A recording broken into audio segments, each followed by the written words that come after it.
Assalamualaikum warahmatullahi wabarakatuh. Halo, kembali lagi dengan Pak Irfan di sini. Pada kesempatan kali ini kita akan memasuki materi di bab 2 kelas 7 semester 2, yaitu tentang interaksi makhluk hidup dengan lingkungan. Oke, yang pertama, lingkungan. Apa itu lingkungan? Definisinya, suatu kesatuan yang terdiri atas berbagai macam makhluk hidup berikut seluruh komponen yang ada di sekitarnya. Jadi segala macam baik makhluk hidup maupun makhluk tidak hidup itu nanti bisa disebut komponen-komponen lingkungan. Apa saja komponen lingkungannya? Oke,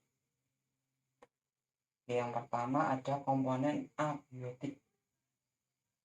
Segala sesuatu yang ada di sekitar makhluk hidup yang bukan merupakan organisme, terdiri atas benda-benda mati seperti air, tanah, udara, cahaya, suhu, dan sebagainya. Ada juga pH, kemudian kelembapan.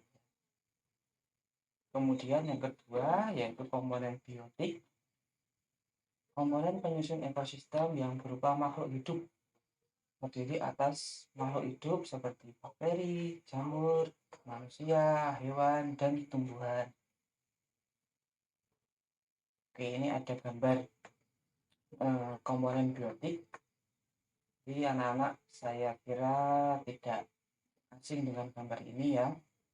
Oke, jadi untuk bisa kita bagi berdasarkan perannya. Yang pertama itu ada produsen, kemudian yang kedua ini ada konsumen, dan yang ketiga ini ada pengurai atau dekomposer.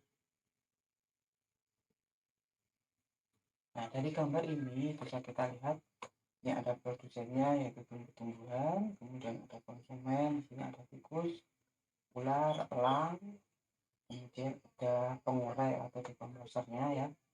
Ini apabila elangnya telah mati dia akan diurai. Jadi komponen biotik itu bisa kita kategorikan berdasarkan perannya di dalam lingkungan. Kemudian ini satuan-satuan dalam ekosistem. Yang pertama ada individu. Individu ini kalau makhluk hidup itu sendiri, jadi dihitung sendiri itu satu individu atau satu organisme ya, satu individu. Kemudian apabila dia bergabung bersama individu lain yang tapi masih dalam satu jenis, itu disebut populasi. Kalau di gambar ini ada beberapa ikan. Nah, ini semua kan ikan sama ya, ikan satu jenis, berarti dia satu populasi. Kemudian naik lagi ke tingkatan berikutnya yaitu ada komunitas. Komunitas ini adalah gabungan dari beberapa populasi. Kalau di gambar ini ada ikan, ada kepiting, ada tumbuh-tumbuhan, kemudian ada ubur-ubur, ada paus. Nah, ini dia disebut komunitas karena adalah gabungan dari beberapa populasi. Kemudian naik lagi ke tingkatan berikutnya ada ekosistem. Ekosistem ini sudah ada hubungan timbal balik antara dan biotik. Oke. Kemudian di atasnya lagi nanti ada bioma. Bioma ini gabungan dari beberapa ekosistem. Oke. Kemudian di atasnya lagi nanti ada biosfer. Ini sudah mencakup satu bumi ini ya. Kemudian selanjutnya ini interaksi dalam ekosistem membentuk suatu pola. Setiap organisme tidak dapat hidup sendiri dan selalu bergantung pada organisme yang lain dan lingkungannya. Saling ketergantungan ini akan membentuk suatu pola interaksi. Tapi sebelumnya kita bahas interaksi. Interaksi ini adalah hubungan antara dua makhluk hidup atau lebih. Interaksi antara komponen biotik. Yang pertama ini ada rantai makanan. Sebuah rangkaian organisme yang memakan satu sama lain. Mereka mendapatkan energi dan nutrisi dari organisme yang dimakan. Proses ini melibatkan produsen, konsumen, dan dekomposer atau pengurai. Oke, ini kita lihat gambarnya. Di sini ada rumputan, dia bertugas atau berperan sebagai produsen. Produsen ini nanti akan dimakan oleh konsumen tingkat 1, yang mana konsumen tingkat 1 ini dia adalah herbivora atau pemakan tumbuh-tumbuhan. Di sini belalang ini dia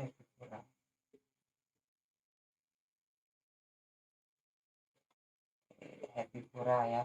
Kemudian belalang akan dimakan oleh katak, di mana katak ini adalah konsumen tingkat 2. Nah, konsumen tingkat 2 dan seterusnya ini dia pasti karnivora. Ya, karnivora ya. Oke. Nah, kemudian katak dia akan dimakan oleh ular sebagai konsumen tingkat 3, ular dimakan oleh burung elang sebagai konsumen tingkat 4. Kemudian elang, karena di sini elang sebagai puncak dari rantai makanan, apabila nanti elang ini sudah mati, dia akan diurai. Pengurai ini bisa jamur, bisa bakteri, bisa cacing. Ya, setelah terurai nanti akan digunakan kembali oleh tumbuh-tumbuhan hasil penguraiannya. Kemudian yang selanjutnya ini adalah jaring-jaring makanan. Sekumpulan rantai makanan yang saling berhubungan dalam suatu ekosistem.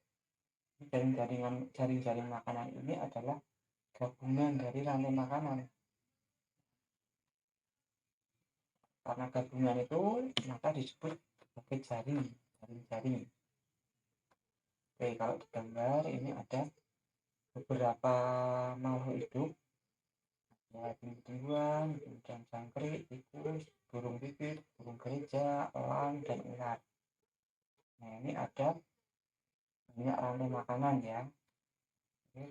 Yang pertama ini ada tumbuh-tumbuhan dimakan tikus, kemudian dimakan ular, dimakan elang. Terus tumbuh-tumbuhan dimakan tikus, langsung dimakan elang. Ada tumbuhan dimakan jangkrik, bisa dimakan tikus, terus dimakan ular, dimakan elang. Bisa lagi ini tumbuh-tumbuhan dimakan jangkrik, dimakan burung pipit, kemudian dimakan elang. Terus bisa lagi tumbuh-tumbuhan dimakan burung gereja, terus dimakan elang. Jadi dalam satu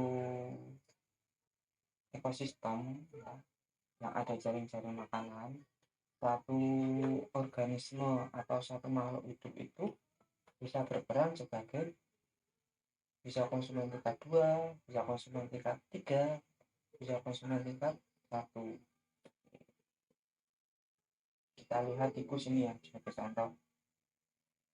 Tikus ini dia bisa berperan sebagai konsumen tingkat 1 karena dia langsung memakan tumbuh-tumbuhan. Kemudian tikus dia juga bisa berperan sebagai konsumen tingkat 2 karena dia memakan jangkrik. Karena jangkrik ini dia sebagai konsumen tingkat 1 yang memakan tumbuh-tumbuhan. Begitupun juga dengan ular. Ular dia bisa berperan sebagai konsumen tingkat 2, bisa berperan sebagai konsumen tingkat 3. Tergantung dari mana jalurnya. Itu untuk jaring-jaring makanan. Kemudian yang selanjutnya ini ada piramida makanan. Suatu gambaran secara umum yang berhubungan antar komponen biotik dalam sebuah ekosistem. Berbeda dengan rantai makanan, piramida makanan ini menggambarkan sebuah interaksi antar komponen biotik lebih dari sekedar peristiwa makan dan dimakan dalam sebuah rantai makanan. Oke, nah piramida makanan ini dia tersusun atas beberapa tingkatan. Dari yang paling bawah itu diisi oleh oleh produsen, terus dia sebagai tingkat trofik 1, kemudian di atasnya lagi ada konsumen tingkat 1, kemudian sebagai trofik 2, kemudian di atasnya ada konsumen 2, terus konsumen 3 atau puncak, dan seterusnya. Jadi semakin ke atas ini nanti dia semakin besar dia tingkatannya. Dan di piramida makanan ini perlu diingat anak-anak, yang paling bawah itu pasti produsen tumbuh-tumbuhan, letaknya di paling bawah. Kemudian piramida aliran energi menggambarkan hilangnya energi pada saat perpindahan energi makanan di setiap tingkat trofik dalam suatu ekosistem. Nih, kita lihat gambarnya, piramidanya. Ini kan yang paling bawah produsen. Produsen ini menyimpan energi yang sangat banyak. Kemudian dia dimakan oleh konsumen primer atau konsumen tingkat 1. Terus dimakan konsumen tingkat 2, konsumen tingkat 3, dan seterusnya. Nah, dari kenaikan itu, energi yang digunakan ini semakin sedikit ya. Semakin ke atas semakin sedikit. Jadi perpindahannya dari yang paling bawah dari produsen tadi sampai ke konsumen paling atas itu energinya semakin sedikit.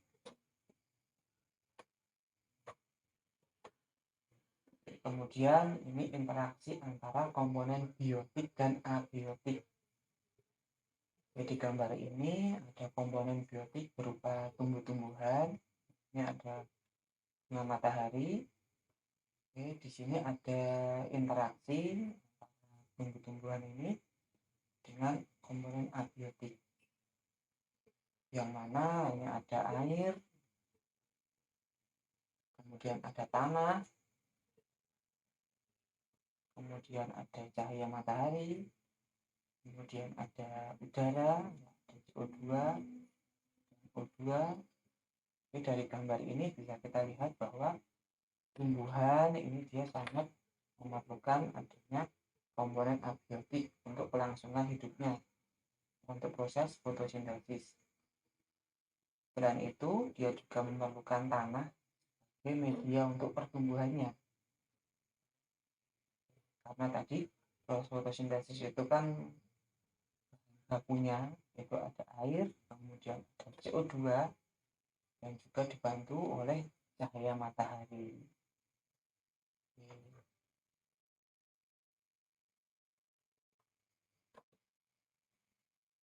Kemudian yang selanjutnya C, pola interaksi makhluk hidup. Pola interaksinya ada yang pertama netral. Netral itu hubungan tidak saling mengganggu antar makhluk hidup di dalam habitat yang sama. Jadi di dalam sebuah ekosistem atau sebuah habitat itu ada makhluk hidup, tetapi dia tidak saling ganggu mengganggu. Itu disebut netral. Mereka hidup berdampingan tapi tidak saling mengganggu. Kemudian yang kedua ada kompetisi. Ini adalah persaingan antar individu atau antar populasi dalam memperebutkan makanan, pasangan hidup, atau tempat tinggal dalam suatu lingkungan atau ekosistem. Yang ketiga ini ada predasi. Predasi ini hubungan antara mangsa dan pemangsa atau predator. Sering kita lihat juga ada bahkan harimau memangsa rusa. Itu adalah bentuk predasi, hubungan predasi. Harimau sebagai predator, pemangsa, kemudian rusa sebagai dimangsa. Kemudian yang keempat ini ada simbiosis. Simbiosis ini hubungan erat dan langsung antar organisme atau cara hidup bersama antar dua makhluk hidup yang berlainan jenis. Jadi tidak sejenis ya simbiosis itu. Simbiosis ini ada beberapa macam. Pertama ini ada simbiosis mutualisme. Ini interaksi antara dua jenis makhluk hidup yang saling menguntungkan. Jadi keduanya dapat untung. Dua makhluk hidup semuanya dapat untung. Contohnya kupu-kupu dan bunga atau lebah dan bunga. Dalam hal ini bunga dia terbantu atau diuntungkan untuk proses penyerbukan. Kemudian kupu-kupu dan lebah dia mengambil nektar dari si bunga tadi. Yang kedua ini ada simbiosis komensalisme. Interaksi antara dua jenis makhluk hidup, satu untung dan yang satunya tidak untung maupun tidak. Jadi hanya satu makhluk hidup yang diuntungkan. Yang satunya dia tidak untung dan tidak rugi. Jadi contohnya sering kita dengar ada ikan hiu dengan ikan remora. Kemudian yang ketiga ada simbiosis parasitisme. Ini interaksi antara dua jenis makhluk hidup, yang satu untung dan yang satu rugi. Jadi ini adalah suatu hubungan, yang satu dia mendapatkan keuntungan, tetapi dengan keuntungan tersebut dia malah merugikan organisme yang lainnya. Sebagai contoh ini ada nyamuk dan manusia. Nyamuk dia mengambil darah dari manusia, kemudian manusia dirugikan karena sudah diambil darahnya. Silakan anak-anak kalau ada tambahan lagi bentuk-bentuk simbiosis bisa ditambahkan di kolom komentar ya.